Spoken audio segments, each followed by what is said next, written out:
Good evening, I'm Kelda Yoon. Toronto police are making their message clear to protesters this weekend. Follow the law or be arrested. The warning comes ahead of pro-Palestinian demonstrations planned over the next 2 days and in the wake of several arrests during last weekend's rallies. Dale Manukduk has more.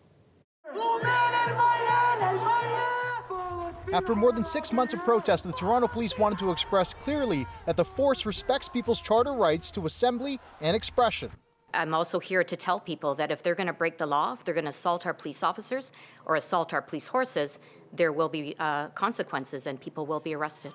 Last Saturday, 2 women were arrested and charged for assaulting officers, one for allegedly throwing horse manure at police and another for allegedly attacking a cop with a flagpole. Another arrest was made days after for spitting on an officer. Yeah, it's very common at demonstrations that what happens is an assault police charge is laid after the police do something that causes them to come in contact with a protester. Maybe they push their bike at someone, maybe they walk into the crowd, and then a person as a reflex may respond to that, and the second that they touch police, they're now charged with assault police. So we really have no idea what the context of any of these charges are. This lawyer who represents demonstrators noting that not all charges stick, like 3 people who were arrested and charged during a highway overpass demonstration in January after Toronto's chief of police had prohibited it. There was a lot made of those overpass protests. 2 of those cases on their first appearance were already withdrawn. So like I said, we really have no idea if any of these charges are going to hold up in court. The organizers say they were the ones assaulted by officers and charged at by horses. They also say police have blocked demonstrators from marching certain routes. Which isn't you upholding people's charter rights, it's you dictating what happens at an action. So the Toronto police dictating what route is to be taken, or the Toronto police dictating how people act, is over policing. And you're making it so that anything they do is heavily scrutinized and quickly criminalized and made to be a question of legality. Toronto police says it spent $12 million on over 500 protests since October 7th.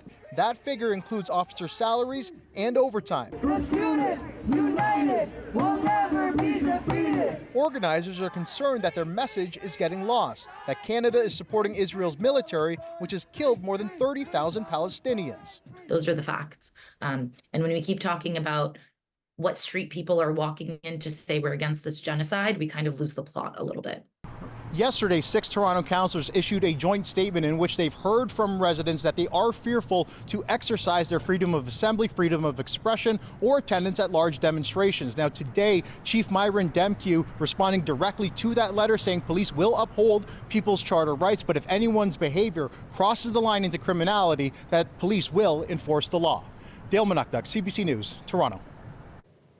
A Canadian-Palestinian man who was once feared dead in Gaza is now safely back in Canada. And tonight, Mansur Shuman was in Mississauga to help raise money for those trapped in the conflict. Now, Shuman was living with his family in Gaza when violence broke out last fall. He began documenting his experience on social media as a citizen journalist, giving millions of people a first-hand glimpse inside the war.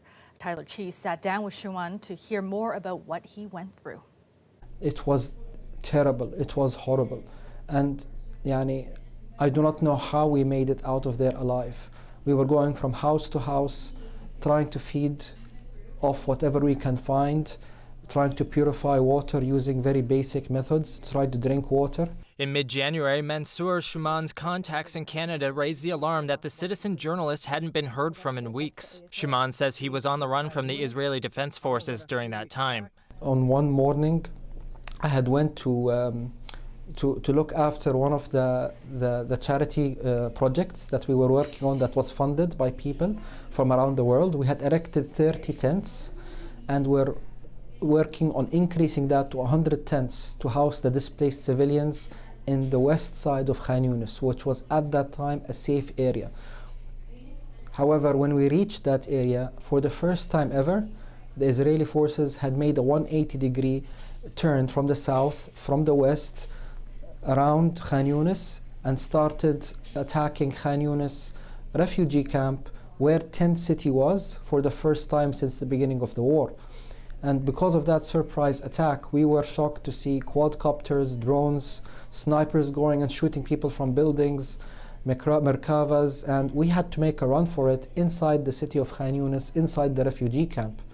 And that was the start of a 2-week journey to try to make it back into Nasser Hospital, back into safety. Shuman became a Canadian citizen in 2006. He and his family were living in Calgary until 2022 when they went back to Gaza to be closer to family. Last November, Shuman's wife and children were able to leave the Palestinian territory, but he decided to stay.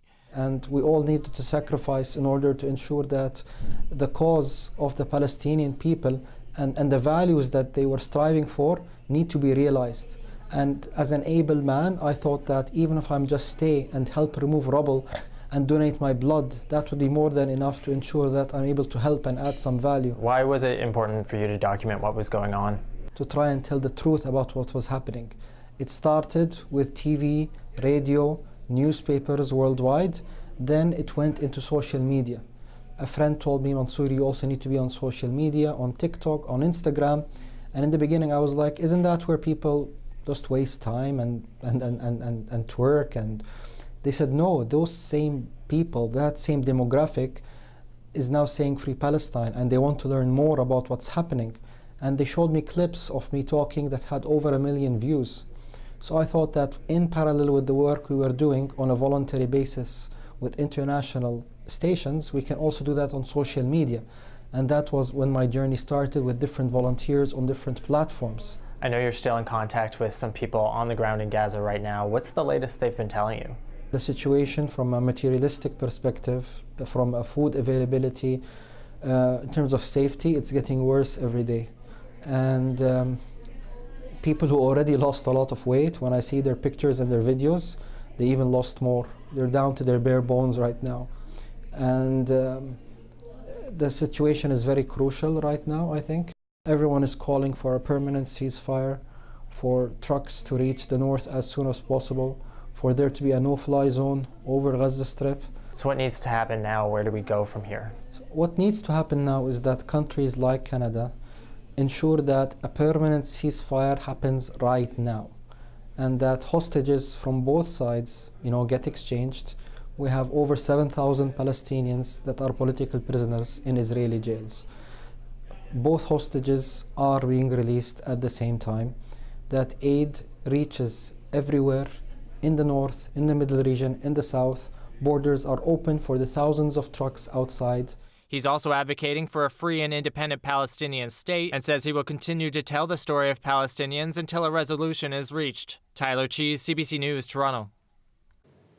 After about 2 weeks of testimony from Crown witnesses, the prosecution rested its case today in the trial of Umar Zamir. Zamir is charged with first-degree murder in the death of Toronto Police Constable Jeffrey Northrup, who was killed back in 2021. The trial now turns to the defense.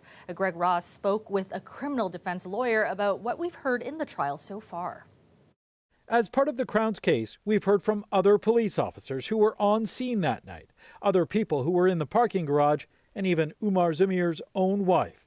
We now have a much clearer picture of what transpired the night Constable Jeffrey Northrup was killed. We are seeing a much different version than the one we would have expected based on the type of charge that Mr. Zamir is facing. Zamir has been charged with first-degree murder in the tragic death of Constable Northrup. We now know that Zamir, his wife, who was 8 months pregnant at the time, and their then 2-year-old son, drove into downtown Toronto on the evening of July 1st, 2021. They walked around the city for a short time before eventually returning to their car, which was parked in the underground garage at Nathan Phillips Square. This man, who was out with his family on Canada Day with his toddler and his pregnant wife, and they were going home.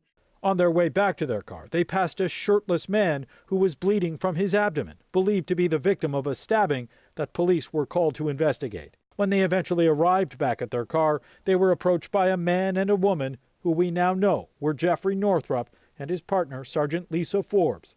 Neither were in uniform. Zamir's wife, Ada Sheikh, testified that the officers began yelling at them to stop and get out of their car. She testified that they were very scared at the time, that there was a lot of panic and confusion, and they thought that they were being ambushed by criminals. 3 police officers who were there gave very different testimony. They all claimed that Northrup and his partner identified themselves as police. They said Zamir ignored them, instead reversing out of his parking spot before driving directly at Northrop, who was standing in front of the car with his hands raised. Testimony that was disputed by this grainy security video from the parking garage, as well as evidence provided by Toronto Police accident reconstruction specialist Jeff Bassingwade, who says Northrop was knocked to the ground while the car was reversing and then run over while laying on the ground. He agreed it's possible Zamir didn't see Northrop because of the blind spot created by the hood of his car. The jury has to piece together what happened in those key moments. The evidence of the accident reconstructionist is going to be crucial to their determination. It was actually put to the officer by the defense yesterday in cross-examination. This is not your hunch, this is science. And he agreed, this is science. Moments after Northrop was run over, Zamir was arrested near the exit to the parking garage by two plainclothed officers at gunpoint.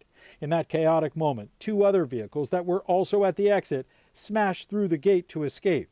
Two witnesses from one of those cars both testified they didn't know the plainclothes officers were police and that they were scared. One said he thought he was going to die. The jury has to determine what Mr. Zamir believed and what his intent was. But all of these witnesses that are also experiencing heightened fear, danger, panic, chaos, and that includes these two individuals you've just mentioned, and also Mr. Zamir's wife, it really supports that Mr. Zamir's state of mind at the time was reasonable, that he was just afraid, that he didn't know he was dealing with undercover plainclothes officers. The Crown has rested its case. The question now is, did they present enough evidence to convict Zamir of murder? I think now this is developing into a difficult case for the Crown in the sense that, as I said, Mr. Zamir they have to prove beyond a reasonable doubt, which is a very high standard of proof, closer to an absolute certainty than it is to a balance of probabilities. They have to prove beyond a reasonable doubt that this man had a state of mind for murder.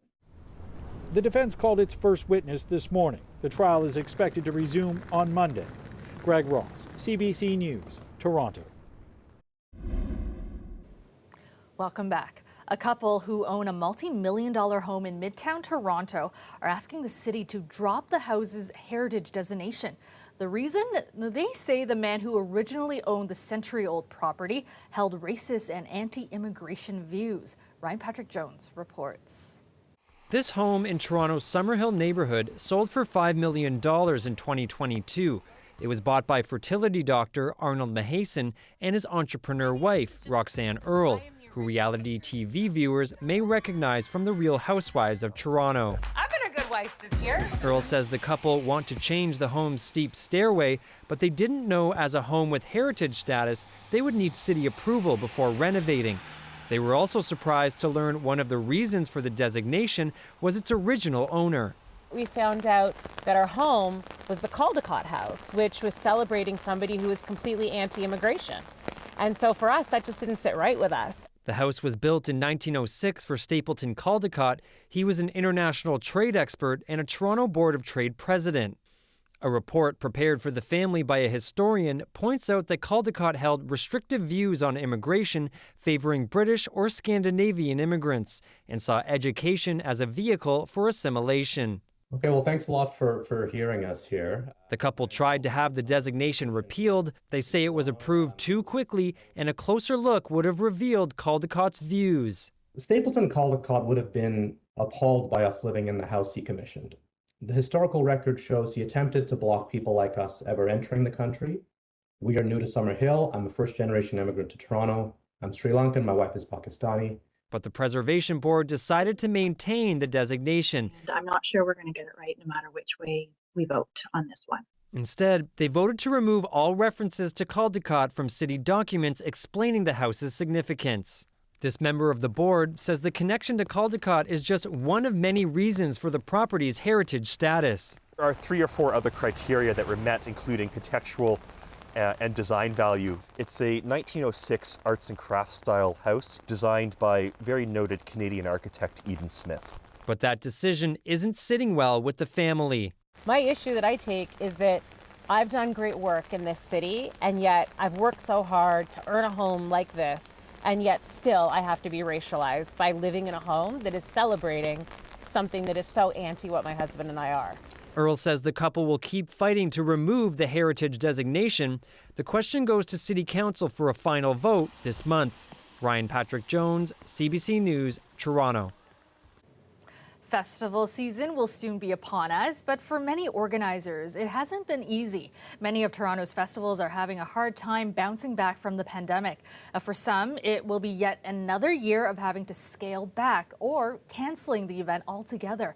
As Talia Ricci reports, funding and attendance are among the big challenges.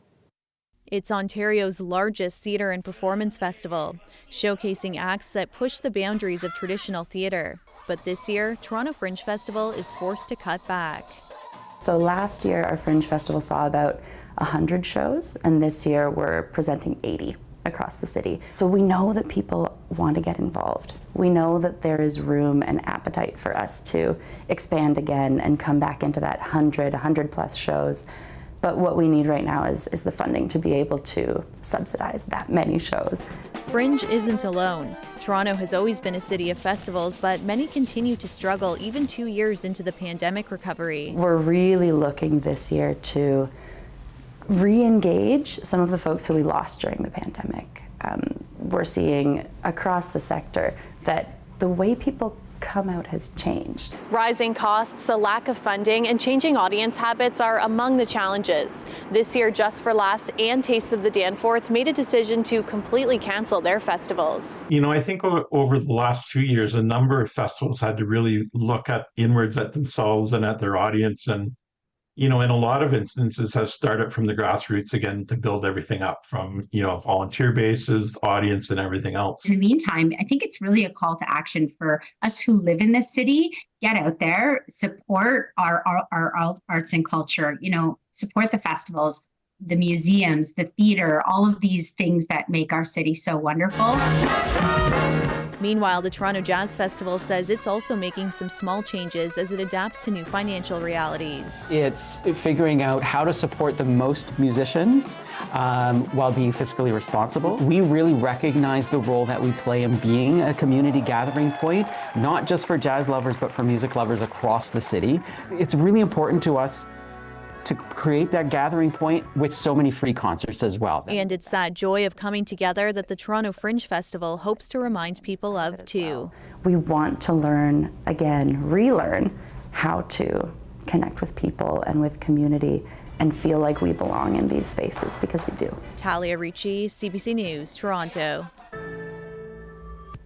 Come Monday, the shadow of the moon is going to sweep over large parts of central and eastern Canada. The rare total solar eclipse is expected to begin along Mexico's Pacific coast and travel northeast over several U.S. states before reaching Canada. The lunar shadow will travel over Lake Ontario, southern Quebec, and New Brunswick. The total eclipse will also occur over Northwest PEI and central Newfoundland. Now, those in the path of totality will see the moon block the sun for more than 4 minutes, and nearly everyone else across Canada will get a partial eclipse. And on April 8th, CBC News will have a full day of special coverage of the total solar eclipse. That starts bright and early. Heather Hiscox will be in Niagara Falls hosting Morning Live from 6 to 10 a.m. on CBC News Network. And our CBC News special, The Eclipse in Canada, begins at 1 p.m. Eastern as the path of totality makes its way across North America. You can watch that on CBC TV, CBC Gem, and CBC News Network.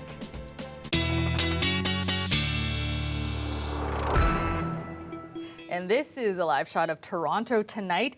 Partly cloudy and sitting at 5 degrees. Now, many people, of course, hoping the clouds cooperate for Monday's eclipse. For more on your forecast, let's go to Colette Kennedy. And Colette, it's been one of those gloomy and soggy spring weeks.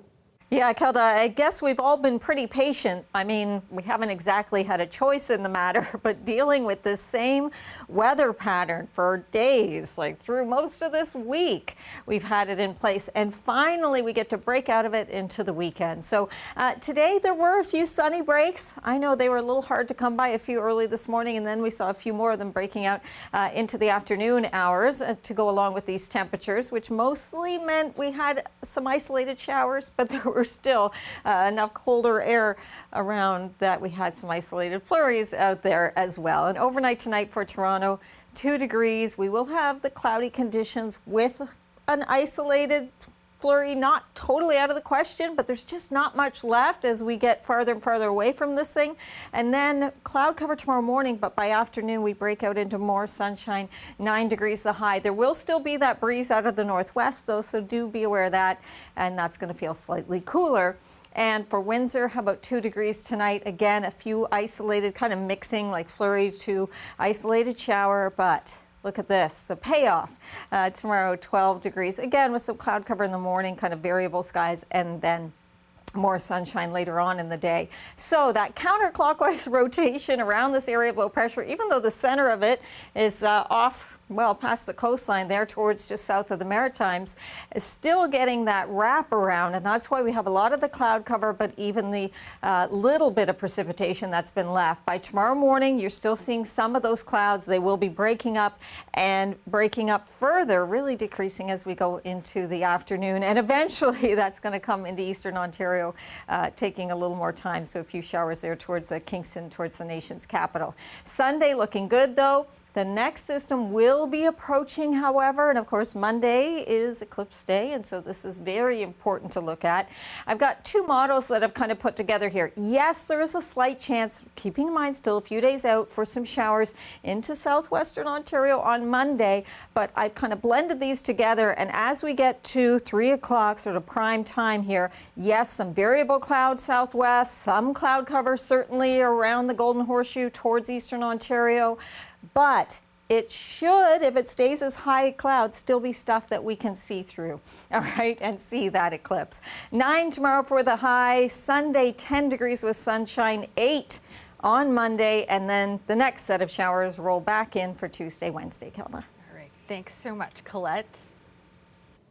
And that's our show for you tonight. Thank you so much for watching. Shannon Martin has your next local newscast tomorrow at 6. I will see you back here on Monday. Have a great weekend, everyone.